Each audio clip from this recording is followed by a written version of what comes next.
దర్శక నిర్మాత బిఎస్ రంగా 1959లో భక్త మార్కండేయ చిత్రాన్ని నిర్మించారు. ఆయన సొంత స్టూడియోలోనే ఈ చిత్రం తయారైంది. అప్పట్లో ఆ స్టూడియోలో ఒకే ఒక్క ఫ్లోర్ ఉండేది. అందులో భారీ ఎత్తున వేసిన శివాలయం సెట్లో షూటింగ్ జరుగుతోంది. ఫ్లోర్ అంతా ఎండుటాకులు, ధూళి, దుమ్ము.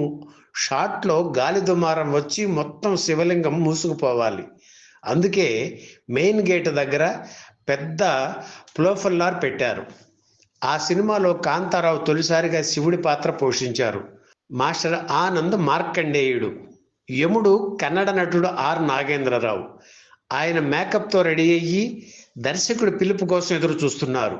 దర్శకుడు రంగా షాట్ కోసం అన్ని ఏర్పాట్లు చేసుకుని నాగేంద్రరావును పిలుచుకురమ్మని తన సహాయ దర్శకుడు జయరామిరెడ్డిని పంపించారు. ప్రొఫెల్లర్ ఆన్ అయింది. అయితే దానికి జాలి లేదు. ఈ హడావిడిలో చూసుకోకుండా అటు వెళ్ళాడు జయరామిరెడ్డి. వెంటనే అతని తల తెగి కింద పడింది. సెట్లో హాహాకారాలు. ఈ సంఘటన వల్ల భక్త మార్కండేయ షూటింగ్ చాలా కాలం ఆగిపోయింది. ఆ తర్వాత హోమాలు, పూజలు చేసి మళ్ళీ షూటింగ్ ప్రారంభించారు.